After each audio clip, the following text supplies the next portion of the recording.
Hello, my name is Richard Shaw. I'm Professor of Politics and one of two directors of Massey's BA, and I'm sitting here with the Vice-Chancellor, the Honourable Steve Maharey, who leaves Massey at the end of December after 8 years here as Vice-Chancellor. And so I'd like to welcome you to what is effectively the VC's final e-log, although of course it's not really an e-log because you're listening to and watching this rather than reading it.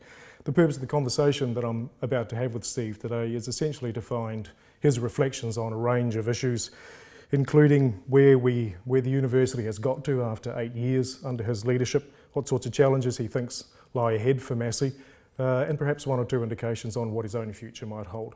Appropriately, we're sitting here in Turitea House. It's the old VC's residence. It's part of the university's heritage precinct here on the Manawatu campus. And as I sit here, there's an absolutely palpable sense of the history of the institution. And so it seems to me to be at a particularly appropriate place in which to hold a conversation with somebody who has spent a good deal of his own history here at Massey. And on that note, Steve, you've spent a very sizable chunk of your adult life here at Massey. I wonder if I could ask you to reflect on what it has been like to be a student here, an academic. I studied as an undergraduate in sociology program under you, and more recently as the Vice-Chancellor. Well, it's made me have a special relationship with the institution. I think one of the things about coming back to Massey for me was I felt very much about coming home. And I really love this institution. I don't just work here. It's something that really, as the saying goes, is in my blood. So I came here as a student in the 70s. It was a big change for me. I'd left school early, I'd gone to work, I'd done all sorts of things, went back to school so I could get my UE, came here. So it was very much a transition for me and very much about finding my identity at that time. Absolutely fantastic education with people like Graham Fraser leading the sociology department. Wonderful, wonderful time. I was recruited into the new business school at the end of that, and that was because during my time outside university I had been a small business person working in retailing in particular selling shoes. But that also meant I had to balance a bill, I had to do marketing, I had to do all sorts of things. That meant I actually knew how to run a small business. So given that in those days we were living in a very regulated economy, people who were in business and were academics were few and far between. So it gave me a break into the business school. Newest business school, biggest business school, got to do all sorts of things during that period of time because it was so new. Then I had a bit of a break and thought I might do some more education, but Graham Fraser suggested I might join the rapidly growing sociology department. I did so. Once again, have to say, just an absolutely electrifying time because the discipline was perfectly placed in the midst of change to really excel at what it did best, which was to explain change. So I had a wonderful time working with Paul Spoonley, for example, as a contemporary. I think both of us will reflect back on that time, and so it was very special to us. Decided after a conversation with the wonderful Robin Leeming, who people will remember, to have a tilt at the City Council because she wanted to come off that. So I did, got on, spent 3 years there. And then Trevor DeClean, who was the local MP here, a very colourful character in the fourth Labor government, responsible for the big tax changes that took place, decided that he did not want to be MP anymore, wanted to move on with his life and return to law. And he suggested to the local newspaper that it would be a really good idea if I became the local MP, which was interesting to read in the newspaper. And I kind of thought, well, why not? Could have picked a better time to go in. If people remember, 1990 was a very hard time to go into Parliament. But went in there. Here I am back 18 years later, having been the Minister responsible for changes in tertiary education, working within that system back at a university I love. And I think the last 8 years have been very much about ensuring the purpose of the university is right and that we're in shape for the kinds of inevitable changes that are just going to keep on being thrown at universities, so that we are one of the universities, because they won't all survive, but one of the universities that doesn't just survive but thrives in this. And that's really what the last 8 years for me has been about. We'll come back to that question of thriving and how well positioned the university is, but I'm interested why you went away from here in 1990, you held Labor against a swing towards national, you spent 18 years in public office, you rise to senior positions in the Labor Party, you served in 3 successive Helen Clark administrations. Why would you come back here to be the VC? Well, actually I feel a bit like John Key on this matter as a contemporary issue that we're all looking at. Why would John Key walk away from popularity and things apparently going quite well, I think you just think time's up. And I'd been there for 18 years, 3 years in local government, 21 years of elections, of being in a particular way in the public eye, doing particular things. And I do think it's very important for anybody to say before their life turns a corner and they're less satisfied with it, have I done everything I need to do here? Probably not. But should I hang on to try and do that, or is it good for the institution that I'm involved in and yourself in terms of what you can give to it to move on? And that's why, for me, I felt it was just the right time to leave Parliament. As you possibly know, I didn't apply for the job because I didn't think of it as a possibility at that time. I was fully engaged in being a minister.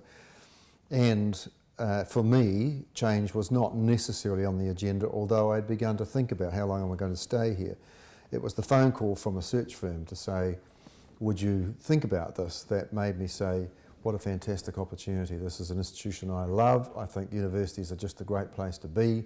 It would be a wonderful thing to do with the next period of my life. So, yeah, right time. And I think Mr. Key, if I can just put that back in, has probably done the right thing for himself and for the country. Time to move on and let someone else have a go. Right. All right, so the timing is right. One of the interesting things about you, of course, is that you came back to manage a large institution that works within a policy framework, which you were also responsible as the minister for the construction and implementation of.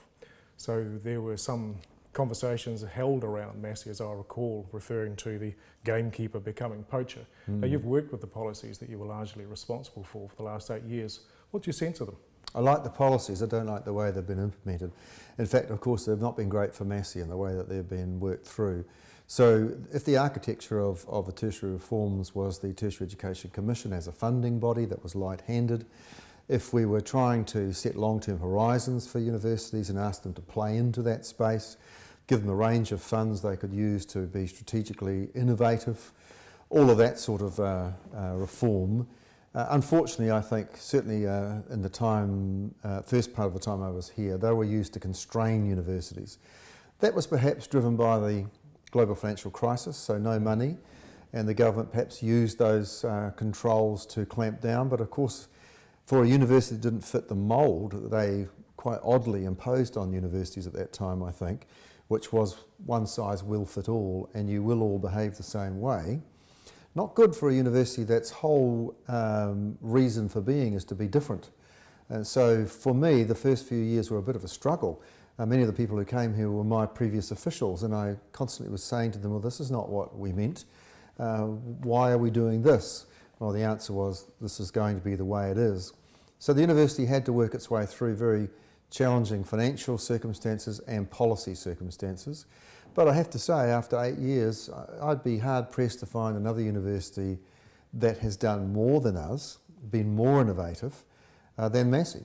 So I'm pretty happy with what we've achieved in quite challenging times, and perhaps the challenges made us fitter for purpose than the other universities, because I often reflect on the fact that they did not face the challenges that we faced during those 5 years or so, and possibly we're better for it. So every difficulty has a silver lining. Let's hope so. You mentioned that one of the reasons Massey is a particular institution is that it exists to be different. When you came here 8 years ago, what did you want to accomplish? And a supplementary question, to what extent have you managed to achieve those things? I think if I was frank, I would say that the general impression of Massey was that it had this tremendous heritage here in Palmerston North where we're talking. It had spread out around the country. It was doing distance. And perhaps there was a feeling around the country and probably in the university itself that people wondered what the university's purpose was. What are we doing here? Are we just spreading across the country and around the world as that's what this is all about? Certainly the feeling that the academic mission might be a little bit forgotten.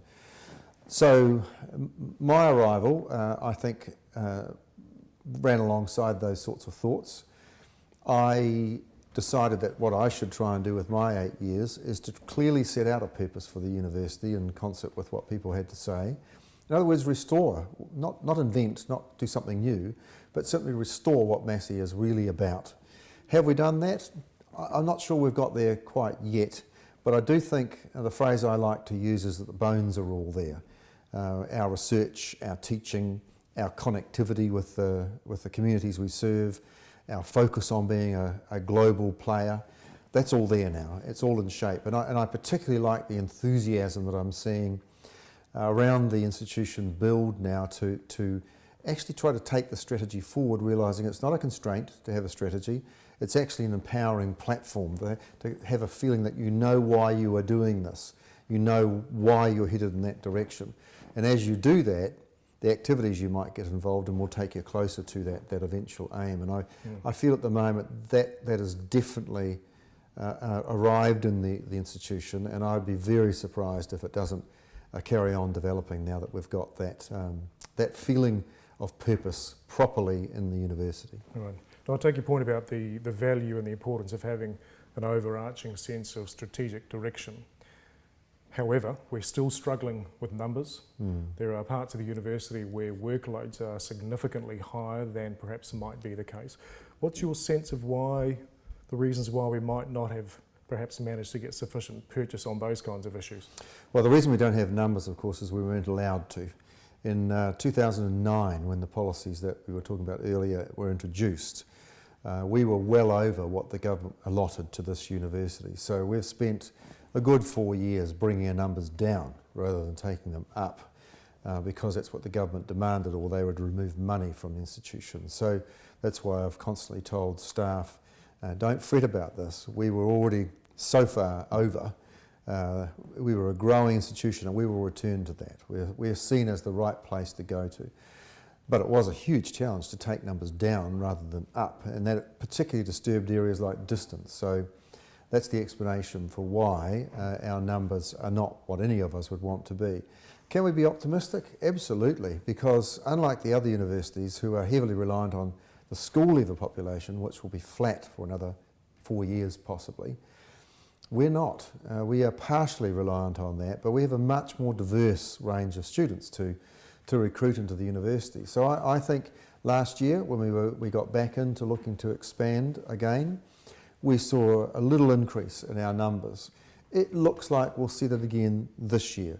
So if we can carry on each year incrementally lifting our numbers, then that will I think reassure people that we can grow, that we can diversify, and that we can get the revenue we need to make it all work. Okay.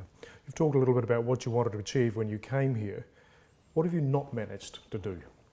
If there had been more money, we would have done everything differently. Well, not everything differently, but we would have done more of it, sorry. We would have worked off the same platform. I think, for example, we would have spent a lot more money on technology, because I believe that technology is what is needed to accelerate the growth of this institution. And I do believe in the 21st century that online learning and online enabled learning, whether you're local on a campus or not, is going to become just the way things are done. That costs a lot of investment. I think we would have done even more buildings. We've actually done pretty well, but I think we would have upgraded some of our quite older buildings, like the science blocks on this campus would have had more attention. I think in general, therefore, we would have invested more in research, we would have refreshed our teaching at a faster pace, we would have done more about the promotion of the university, particularly offshore, where we're beginning to now invest more heavily. We would have spent, in other words, more money on a wide range of things. I'd have loved, for example, in the midst of the GFC, to have had some money, to have gone worldwide in search of some of the stunningly able New Zealand academics who are now working offshore, to say, why don't you come home? You know, this institution wants to be the New Zealand university and wants to be the New Zealand face of intellectual life globally. You could be part of that. If we had had the money, we would have done things straightforward, recruitments of those kinds of people. So many things. Somebody asked me the other day, do I regret anything? Not really. I think everything we did was in line with our plan. And my only regret is that if we had been in more, sanguine circumstances, we would have been a long way further down the track than we are now. If you were required to choose one stunning highlight and one terrible lowlight in your time as VC, what would those things be? The terrible lowlight would be watching the agency which I brought into being, the TEC, turn into a kind of compliance bureaucratic agency, which frankly I found embarrassing and told them so.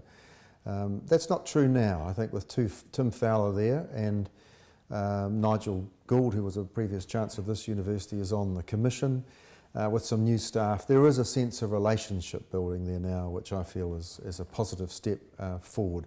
So that was, I guess, dealing with an agency that I felt responsible for was a low light, and having to explain it to other vice-chancellors that this is how things are was never a comfortable position. They're less worried about it now. They like PBRF, they like a lot of the architecture, and they're liking the fact that the TEC is a more relationship building agency now. On the other side, a lot of lists, but let me just pick out a small thing which relates, I guess, to our history. I have been absolutely delighted with the performance of the Massey University Press.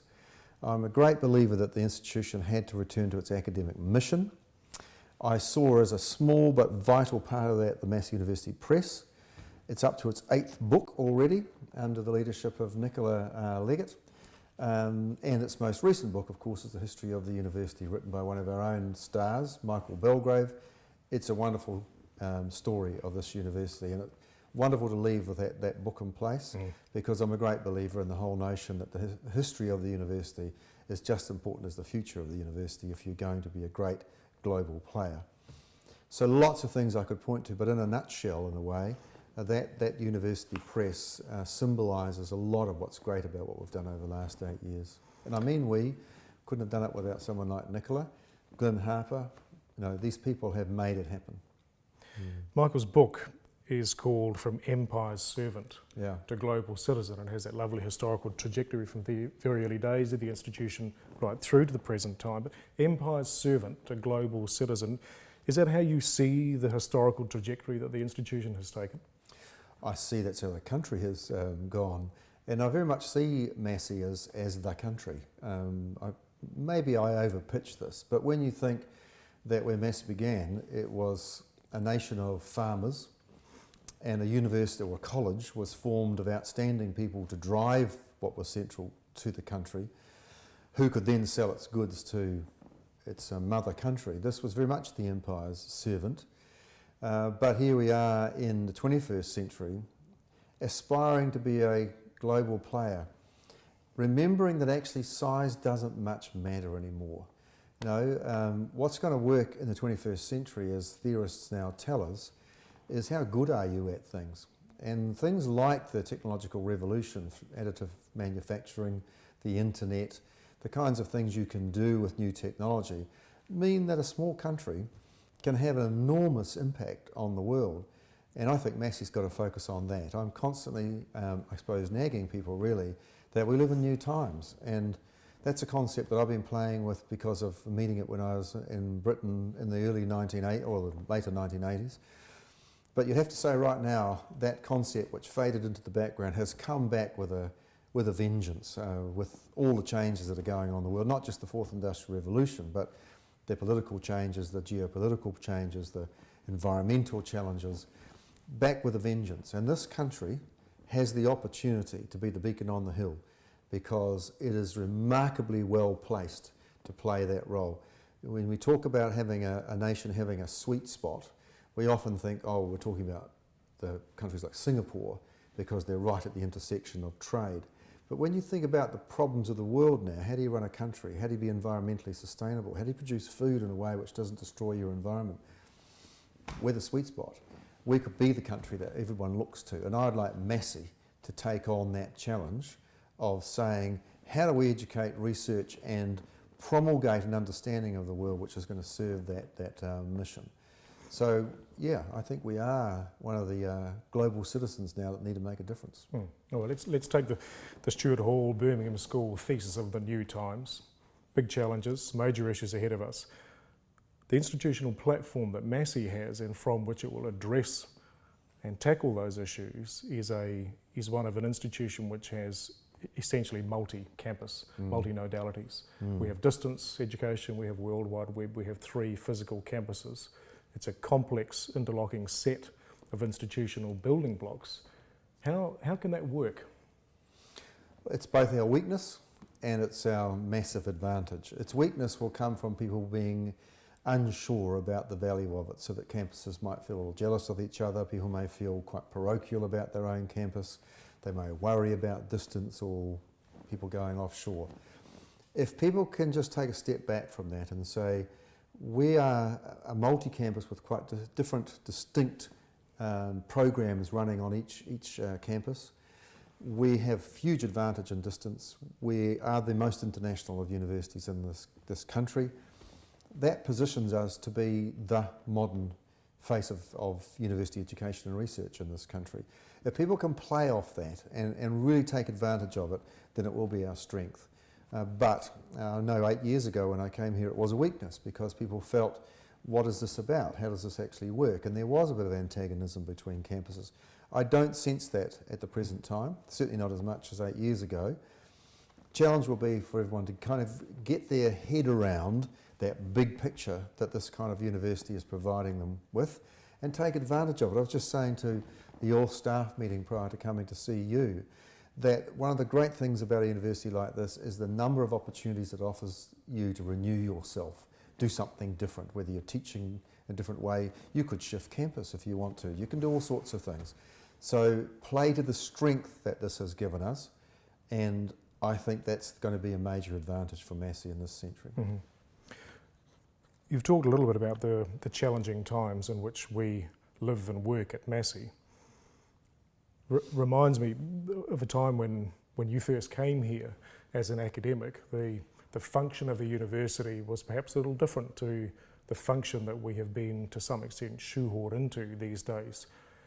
As your time here as a sociologist comes to an end and you reflect back on the institution that you've led for 8 years, what's your sense of the contemporary purpose of a university?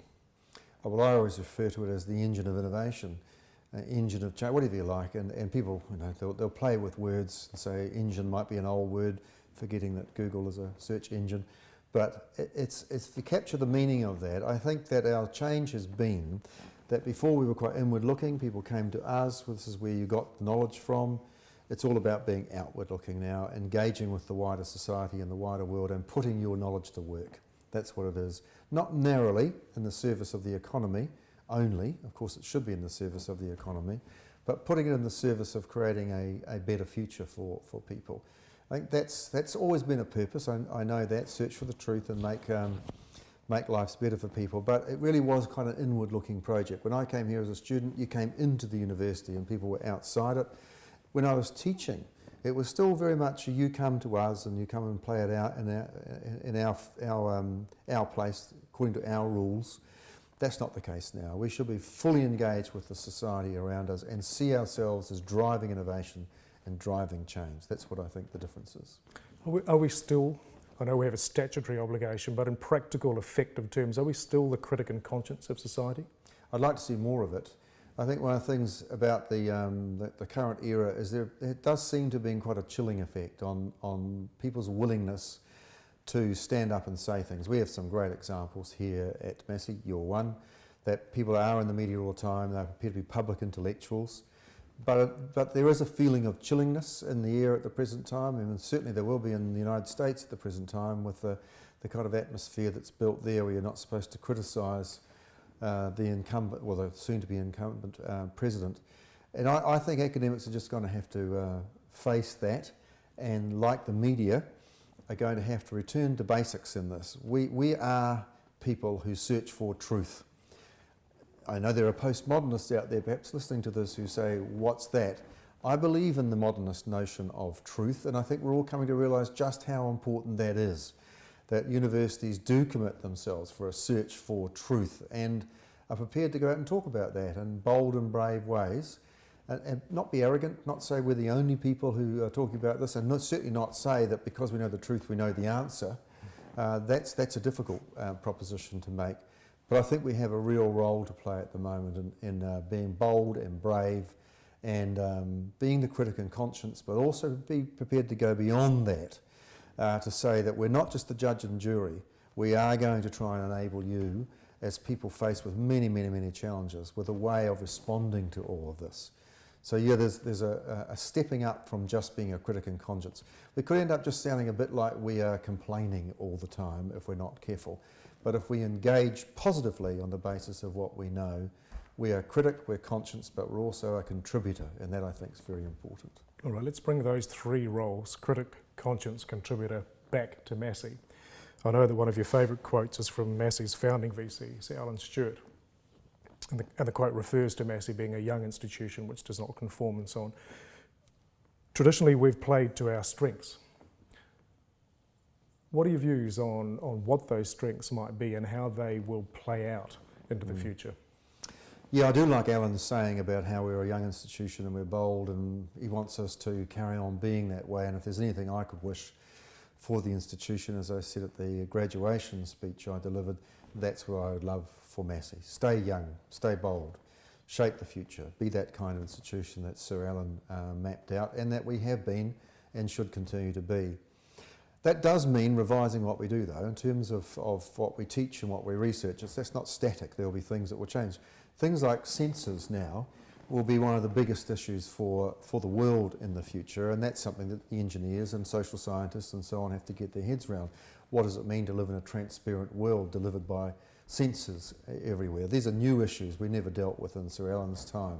But the zeitgeist stays the same. The spirit of the age should be that we're going to be that kind of university.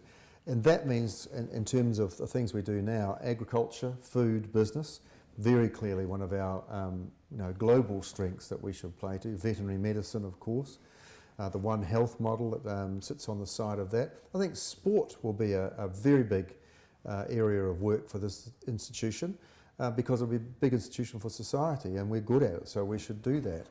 I think innovation, business, science, that kind of connection between what we discover and how we take that into the business community. I think that kind of image, which we've tried to build, particularly in Auckland, is very important. Design, I think, is wildly important. You could rattle through a whole range of things. Disaster management clearly is something we should do. Aviation is something which has been a major differentiator for this institution and has the possibility of being a centre for Asian aviation education, because it's a great place to come and learn how to be a pilot and learn how to manage the industry. I think that what I've tried to do over the last sort of while, in other words, is to say, let's have a look at each campus and what they're going to be known for. There'll be lots of things we do well, but we won't be known for them because other institutions do that as well. But we'll have things that mark us out, differentiators. Same for Palmerston North, same for Wellington. I think we've now got that profile beginning to emerge, and we should really promote that so people know what we're on about in terms of the frontline things we do. Be very clear everything we do is excellent, that we want to be good at everything we do, and then also be pushing always to say what's next, where should we be going. And you've done that in the BA, for example. It's been one of the pleasures to watch that instead of capitulating to the argument that it's all about science, technology, engineering and maths, which clearly this country does not do enough of, so it's right for us to move down that track, but not at the expense of saying that we don't want people to be in the humanities and the social sciences. Now, it would have been pretty easy to have said, well, that's the mood of the times, let's fold up our tent, wait for it to blow over. The social sciences and humanities, particularly in the last 2 or 3 years, have said, no, that's not right. A country needs people who are well educated in all the things that a BA can offer, whether it's studying languages or studying psychology, whatever it might be. The country needs that, and what we're going to do is to make ourselves relevant again. And I have really loved the way that the curriculum's been changed, the way students have been attracted. Their effort to get out into the community and engage with people is exactly what takes that whole discipline forward into new spaces. So it's a combination of what we've done well, taking that forward and being really aware that we need to do new things as well. Finally, Steve, what does the future hold for you? Well, I'm doing exactly what I mentioned before, I guess, but with a wee twist. Normally I would be very pleased to move from one job to another or one activity to another, but I decided at a sort of stage in my life I want to take a step back, have a short break. I'm not very good at breaks, so a short break. And then what I would like to do is to explore either a portfolio of governance positions, so I can work in a range of areas that really interest me and provide hopefully strategic advice and do the kinds of things I hope I've become reasonably good at over my career.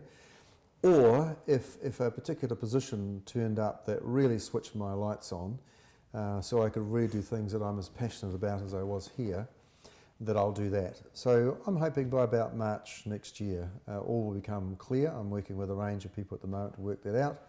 And then I'll start on the next chapter of my life. But I'll be looking back, no matter what I do, I'll be looking back with enormous fondness on this chapter of my life. I do love this place, no question about it. So I've had a wonderful, wonderful time here. I love the people here. I think there's just so much talent, so much energy here that I can't but believe that Massey is going to go from strength to strength. Steve Maharey, Vice-Chancellor of Massey University, thank you for your service to the institution and all the best for whatever comes your way. Thanks, Richard. Same to you.